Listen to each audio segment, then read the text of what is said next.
Hey everyone, RG with RG Fam Reacts here.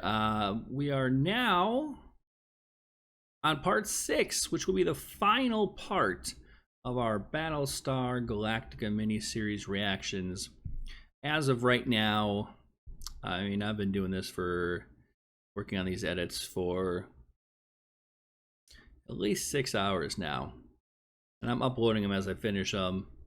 Some of them are blocked, some of them aren't blocked. It's like every other one. Excuse me, one went up, no problem. 2 got blocked. 3 went up, no problem. 4 got blocked. I just put 5 up, 5 up, 5 is up without being blocked.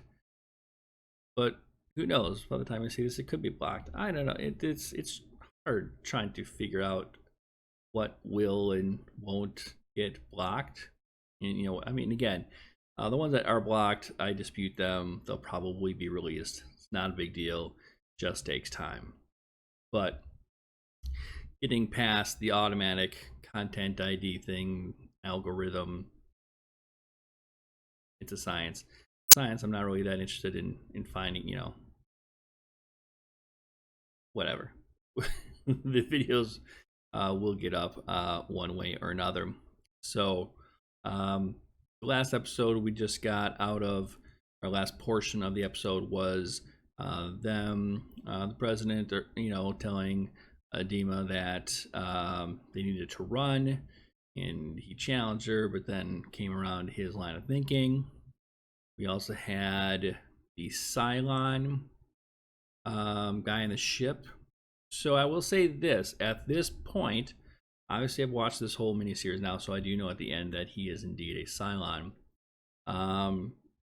Big thing about this part, and even at the end, I am still unsure about the scientist guy, the one who's with Trisha Hellfair. I don't know what side he's on still. And I still, obviously, because they didn't show you giving him a test, I thought that he was just accusing him and then kind of got lucky and it kind of all fell together. Since they didn't show him administering a test, I don't know if he's faking it, just got lucky. Obviously, at the very end of this episode, you'll find out that who the other person on the ship is, the person who placed that on the ship. So are they actually going to do tests?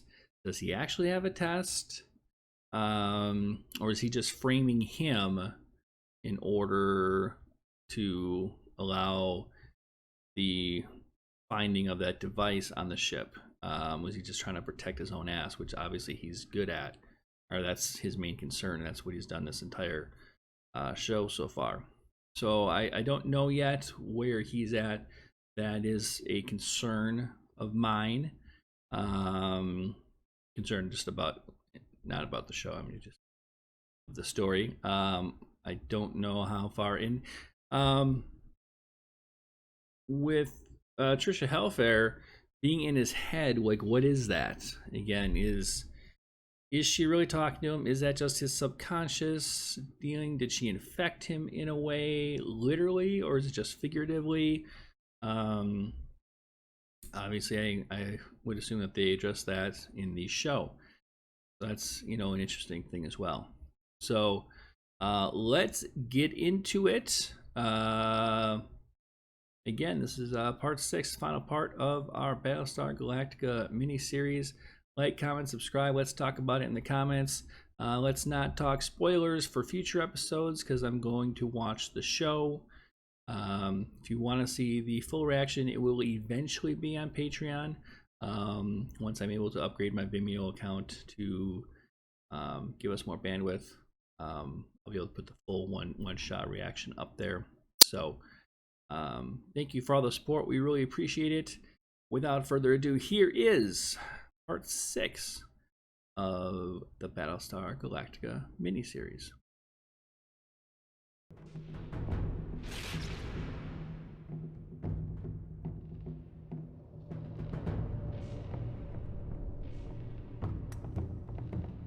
weapons grid to full power. Stand by enemy suppression barrage.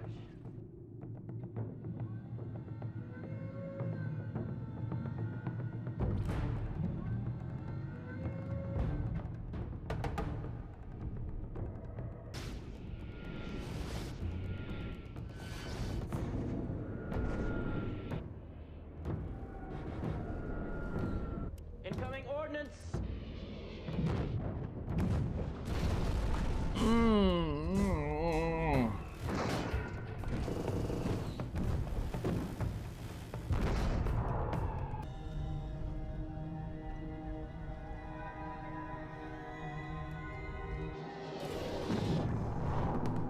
Oh my god. Function check on the damage control panel. You're not gonna be able to make an FTL jump if you're beat at the... Targeting the landing base. We gotta get those fighters back on board and retract the pods or we won't be able to jump. Fleet status. Board is green. Ship reports ready for jump as soon as landing base secure, sir. Oh!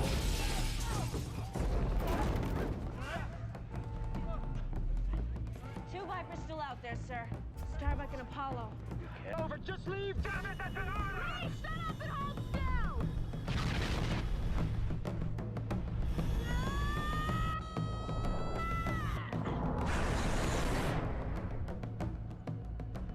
Oh no.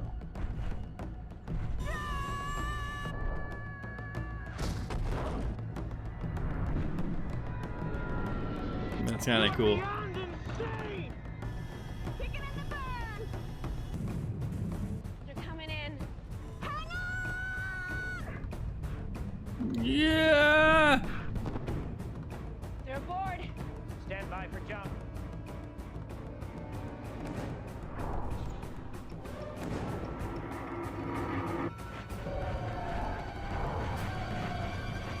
Landing deck secure.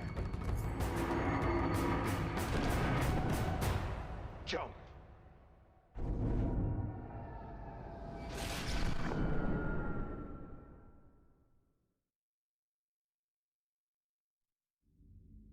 Wow. Universe. Elosha. There's a 13th colony of humankind, is there not? Yes. The scrolls tell us a 13th tribe left Kobol in the early days. They traveled far and made their home upon a planet called Earth, which circled a distant and unknown star. It's not unknown. I know where it is. Earth.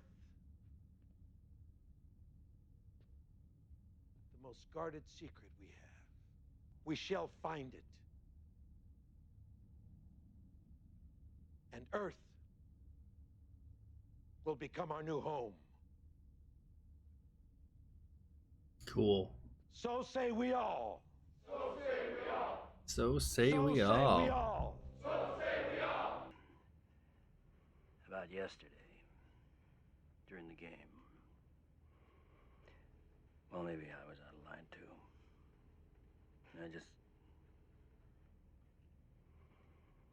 I wanted to say, I'm sorry.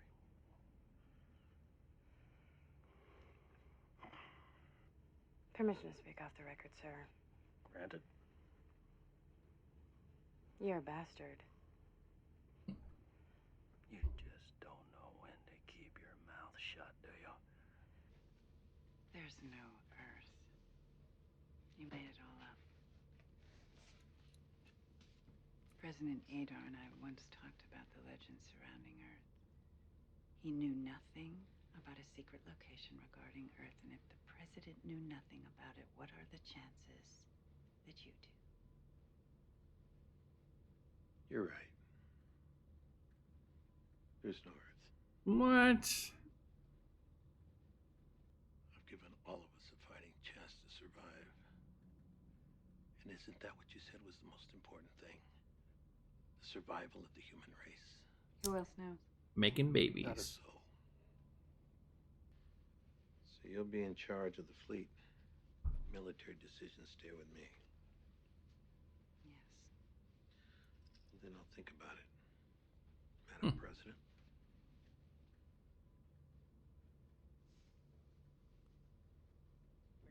The weak handshake. They could be sleeper agents programmed to perfectly impersonate human beings until activation. Oh. If they're a silence aboard this ship, we'll find them. Wait.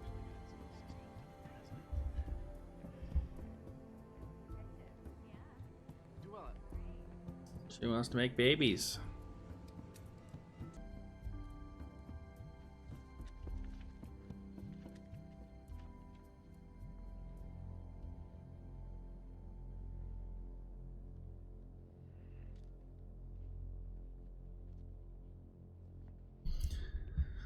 So somebody knows he's lying. Meanwhile, back on station.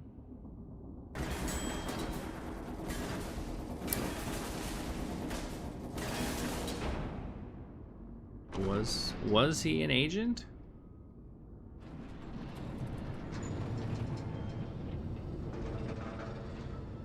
Was he a Cylon and didn't even know it?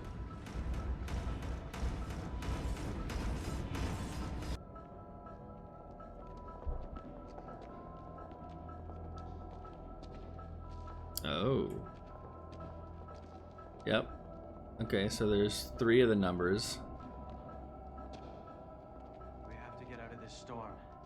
The radiation affects our silica relays. Where did they go? I don't know. They were preparing for a big jump. We can't let them go. Unfortunately, I agree. If we do, they'll return one day and seek revenge.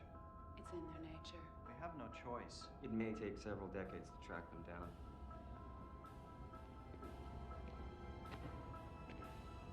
Don't worry. We'll find them. Oh shit! By your command.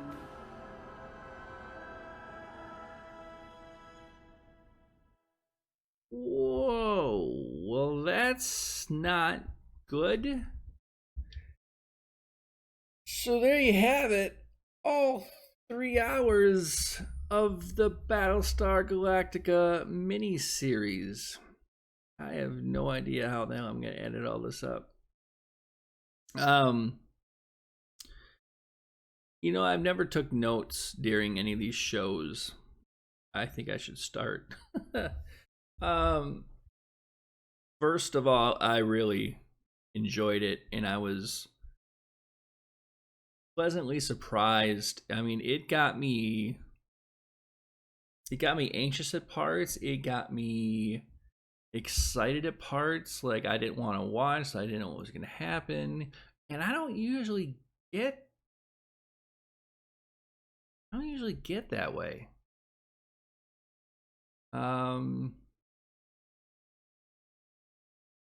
But I was invested. I was invested in all the characters. Like, there wasn't it was really well done. I like the ties to the original show. Again, I just looked up, obviously. I like the fact that it was a retiring ship after 40 years. So it was it's 1 a.m. now. So I'm a little tired. I've been up since 6. So I like that they tied it back. The ship was going to be retired as a museum. I thought that was kind of a cool trick. That was neat. I liked all the characters were really interesting. I mean, they all had it's a mini series, so it's 3 hours. I mean, they did give each character time to shine, and they did develop each one at least a little bit. I'll start with Commander Alma or whatever. He was interesting. I mean, you know, very stout military guy, but he has feelings. He's not just a by the book, so he has a heart. You know, they obviously the stuff with his son, the son who had died. There's a lot of regret there. I mean, there's just they showed you a lot of layers, right? And there's a lot to them. You know, none of these people were just I don't want to say caricatures, but they weren't one dimensional. That's the word I'm looking for. They all had something. So the son, Apollo, comes on, he's a little cocky, whatever, blah, blah, blah. And again, you start watching this, you think, okay, I've seen this before. I've seen characters like this before. But again, as it went on, they gave him some depth, and you started to understand some of his motivations. Katie Sackhoff's character, Starbuck, she's probably the only one we don't really have a whole lot of motivations and history for. She actually wasn't really even in this a whole lot.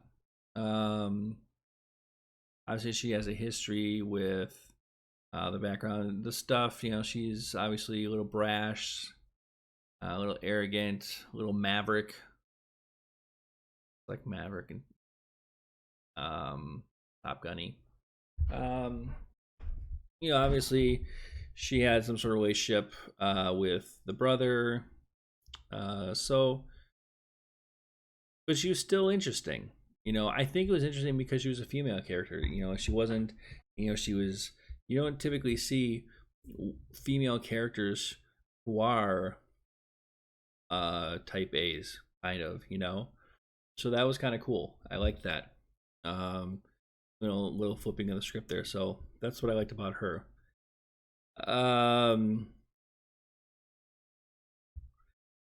The doctor, the scientist guy, it'll be interesting to see what happens with him. He's a little, are they all hallucinations? Did she drug him? Did she insert something in him? Did she put the chip in his brain? Kind of a thing? Or was it like the sex or something that created some connection between them, some bond? I don't know, but very suspicious. Obviously, he was right though about the Cylon guy, and I thought he was lying. But obviously, at the very end, they showed you that he was in fact correct. So, question is, was he guessing, or did he really do the inspections and figure it out? Because then you would hope that he'll be able to find the other girl who found out was a Cylon at the very, very end. So we'll see what happens there. Moving on to the nameless one, who is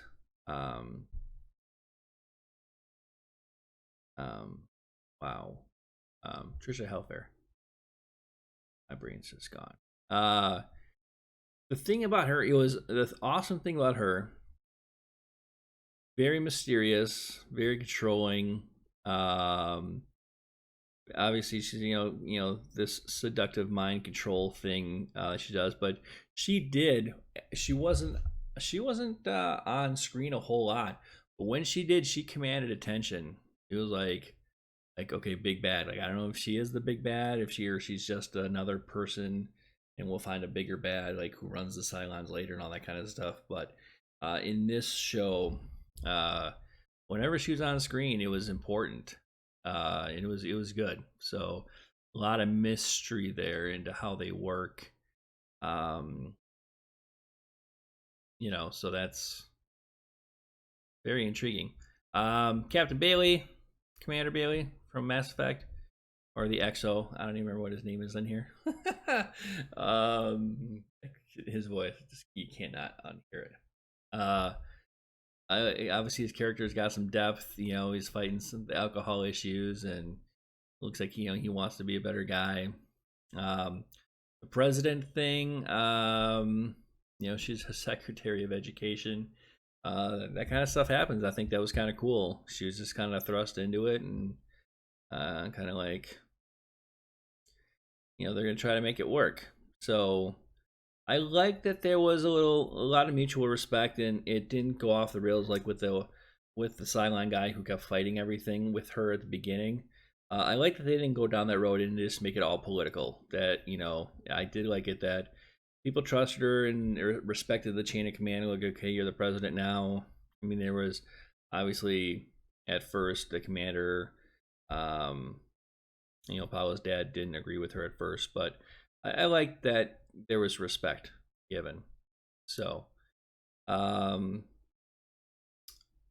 I really liked it. For 3 hours, I was not bored. There's a lot of world building. The Earth thing at the end, I got excited. It's like, oh, they're gonna look for Earth, and then they let me down. Like, no, there's no real Earth. That made me kind of sad. Um, so whatever. But yeah, that's really tired. I really enjoyed it. I really want to watch more. Maybe I'll pick up the show as well. Let me know what you think in the comments. Like, comment, subscribe. I'll try to find a way to put this. It's going to be a large file to put all on Patreon, but I'll get it up there one way or another. Let's have a chat about it in the comments without the spoilers. But let's just talk about this this miniseries. Love to hear what you guys think. Thank you again so much for watching and supporting the channel. We really, really appreciate it. Again, all full-length episodes for all the shows we watch are on Patreon. We appreciate any support you can give. Again, thank you so much for watching. We'll see you in the next episode. Yeah.